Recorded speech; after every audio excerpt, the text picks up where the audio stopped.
हरे कृष्ण। क्या आप जानते हैं कि नारद मुनि वापस कलयुग में आए और कलयुग में उन वो अकेले ही नहीं अपितु उनके साथ अनेक अनेक महापुरुष और अनेक अनेक देवता भी वापस कलयुग में अवतार लेके आए। नारद मुनि जो कि ध्रुव महाराज, प्रहलाद महाराज, वेद व्यास जी के गुरु हैं, वे वापस कलयुग में जीवों के उद्धार के हेतु के लिए आए। नारद मुनि का जन्म कलयुग में बंगाल में हुआ, गौड़ देश में, और उनका नाम पड़ा श्रीवास पंडित। नारद मुनि अकेले ही नहीं अपितु उनके साथ अनेक अनेक देवता, अनेक अनेक भगवान के भक्त और पार्षद भी आए। ये सब आए श्री कृष्ण चैतन्य महाप्रभु के उद्देश्य को पूर्ण करने के लिए, जो कि श्री चैतन्य महाप्रभु बताते हैं कि कलऊ संकीर्तन आरंभे भविष्यामि सचीसुत।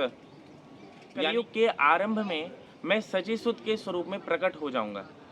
भगवान ये वचन गरुड़ पुराण में बोलते हैं। और इसके बाद भगवान सभी भक्तों को आज्ञा देते हैं, द्विज भुवि जयध्वम भक्त रूपिण, यानी हे देवताओं, हे सब मेरे पार्षद, आप ब्राह्मणों यानी द्विज के स्वरूप में प्रकट हो जाएं, आप भक्तों के स्वरूप में मेरे साथ मेरी सहायता करने के लिए प्रकट हो जाएं।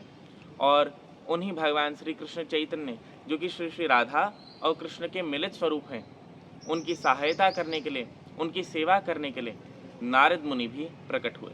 नारद मुनि जब श्रीवास पंडित के स्वरूप में प्रकट हुए तो इनकी पत्नी का नाम था मालती देवी और इनके घर का नाम था श्रीवास आंगन, जहाँ पर महाप्रभु अपने सजातीय पार्षदों के साथ हर रात संकीर्तन करा करते थे।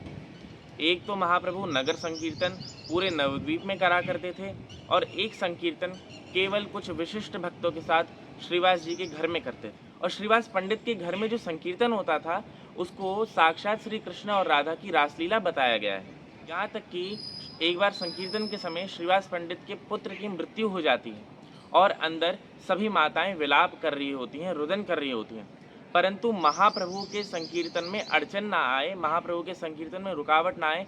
अतः श्रीवास पंडित अंदर जाते हैं और अपनी पत्नी को समझाते हैं कि यदि ये पुत्र मर गया है तो ठीक है, परंतु मेरे श्री महाप्रभु के संकीर्तन में कोई भी रुकावट नहीं आनी चाहिए, तुम तब तक विलाप मत करो, रुदन मत करो। और श्रीवास पंडित वापस आंगन में आते हैं और महाप्रभु जी के संकीर्तन में सम्मिलित हो जाते हैं। परंतु माताओं का विलाप सुन, रुदन सुनकर महाप्रभु जो कि महावदान्य यानी जिनका हृदय बहुत बड़ा है, जिनका हृदय करुणा से भरा हुआ है, वे रुक नहीं सके और उन्होंने श्रीवास पंडित से पूछा कि श्रीवास, तुम्हारे घर में कुछ हुआ है क्या, तुम्हारे घर में कुछ अनहोनी हुई है क्या। श्रीवास पंडित ने मना कर दिया, परंतु महाप्रभु तो अंतर्यामी है, सर्वव्यापी हैं, और महाप्रभु उसी कमरे में चले गए जहाँ पे श्रीवास पंडित के पुत्र का शव था। और सभी को आश्चर्यचकित करते हुए श्रीमन महाप्रभु जी ने उस पुत्र को आज्ञा दी, उस शव को आज्ञा दी जो सबके अनुसार मृत था, उस शव को आज्ञा दी कि उठो, और लिए आश्चर्यजनक वो शव उठ गया। श्रीवास पंडित का पुत्र जिसकी मृत्यु हो गई थी वो पुनः जीवित हो गया और उसने श्री महाप्रभु जी की शरणागति ग्रहण करी। इसके बाद पुनः श्रीवास पंडित के पुत्र गोलोक धाम के लिए प्रस्थान करते हैं। श्रीवास पंडित अत्यंत अत्यंत सौभाग्यशाली हैं। क्यों? क्योंकि श्री नित्यानंद प्रभु जो कि साक्षात बलराम जी हैं, वे उनके घर विराजते हैं। एक चक्र धाम में हड़ाई पंडित और पद्मावती देवी के घर को छोड़ के श्री नित्यानंद प्रभु श्रीवास पंडित के घर में विराजते हैं। और केवल विराजते ही नहीं अपितु मालती देवी के प्रति उनका पुत्रवत, मातावत स्नेह भाव है, वात्सल्य भाव है। मालती देवी श्री नित्यानंद प्रभु को भी अपना पुत्र ही समझती है। एक बार श्री महाप्रभु जी श्रीवास पंडित के घर गए और उनसे बोला कि हे श्रीवास पंडित, आपके घर पे ये अवधूत यानी कि श्री नित्यानंद विराजमान है, पता नहीं ये कहाँ से आए हैं, ये तो हमारे आसपास के गांव के भी नहीं, कहते हैं ये एक चक्र धाम से आए हैं, और इनका जो व्यवहार है वो भी हृदय को संतुष्ट नहीं करता। कभी कभी तो ये वस्त्र उतार कर नग्न घूमते हैं, कभी कभी तो अपने आप को इतना सुसज्जित करते हैं मालाओं से, आभूषणों से, पता नहीं कैसे व्यक्ति हैं, इनको घर में जगह क्यों दी है। श्रीवास पंडित को श्रीमद महाप्रभु जी समझा रहे थे कि श्री नित्यानंद प्रभु तो अवधूत हैं, पागल हैं, इनको अपने घर से निकाल दो, इनको घर में रखना हानिकारक है। परंतु तब श्रीवास पंडित ने अश्रुपूर्ण नेत्रों से, उनकी जो वाणी गदगद हो गई थी, कंठ रुद्ध हो गया था, उन्होंने श्री चैतन्य महाप्रभु से बोला कि हे महाप्रभु, हे निमाय पंडित, यदि श्री नित्यानंद राय, यदि श्री नित्यानंद प्रभु के एक हाथ में मदिरा का मटका हो और एक हाथ में एक यवनी का हाथ हो, तब भी मेरी श्रद्धा श्री नित्यानंद प्रभु के चरणों से नहीं डगमगाएगी। मैं श्री नित्यानंद प्रभु के चरणों का आश्रय नहीं छोड़ सकता। इतना सुनकर महाप्रभु अत्यंत प्रसन्न हो गए और श्रीवास पंडित को हृदय से लगा दिया।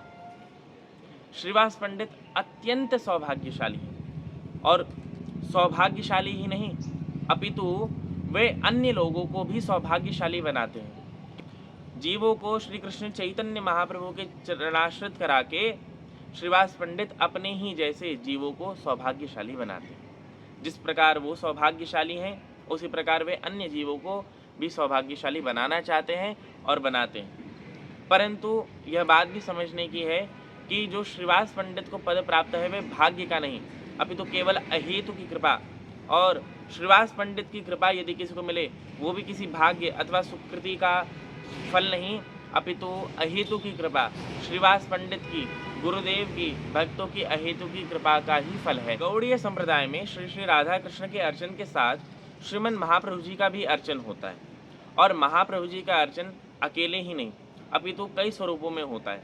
उनमें से एक स्वरूप में पंच तत्वों का अर्चन किया जाता है। पंच तत्व में है सर्वप्रथम श्रीमन चैतन्य महाप्रभु, जो कि राधा कृष्ण मिलित तनु हैं, और उनके साथ विराजमान है श्री नित्यानंद राय अथवा श्री नित्यानंद प्रभु, जो कि साक्षात बलराम जी हैं और अनंग मंजरी का भी स्वरूप है।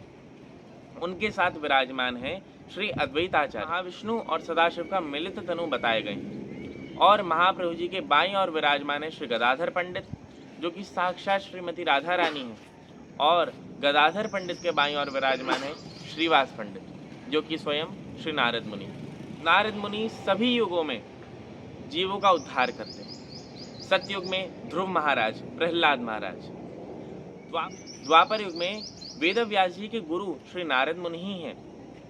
श्री नारद मुनि की ही प्रेरणा से वेद व्यास जी ने श्रीमद् भागवत महापुराण की रचना करी। यद्यपि उसको रचना नहीं कहेंगे, क्योंकि श्रीमद् भागवत पुराण नित्य है, उसकी कभी रचना नहीं हुई, परंतु लिपिबद्ध श्री वेद व्यास जी ने नारद मुनि की प्रेरणा और आज्ञा से ही करा। श्री नारद मुनि अनेक अनेक बार भक्तों को उपदेश, भक्तों को आज्ञा और भक्तों को भगवान के चरणाश्रित करते हैं। श्री नारद मुनि अत्यंत विशिष्ट हैं, क्योंकि श्री नारद मुनि भक्त स्वरूप में तो नारद मुनि के स्वरूप में विराजमान हैं ही, नित्य नवद्वीप में श्रीवास पंडित के स्वरूप में विराजमान हैं, और नित्य गोलोक में श्री राधा रानी की गोपियों में नारदिया गोपी के नाम से भी विराजमान हैं। यहाँ तक कि नारद मुनि केवल एक भक्त ही नहीं अपितु नारद मुनि भगवान के अवतार भी हैं, और इस बात की पुष्टि श्रीमद् भागवत के प्रथम स्कंद में ही वेदव्यास जी कर देते हैं। 24 अवतारों में से भगवान के श्री नारद मुनि भी एक अवतार है। नारद मुनि श्रीवास पंडित के रूप में कलयुग में वापस आते हैं। उन्हीं नारद मुनि के अवतार श्रीवास पंडित का आविर्भाव हम इस वर्ष 2024 में 1 जुलाई को मना रहे हैं। श्रीवास पंडित से प्रार्थना करें कि हम सबको श्रीवास पंडित अपने चरणों की सेवा देकर कृत्य करें, धन्य करें। हरे कृष्ण।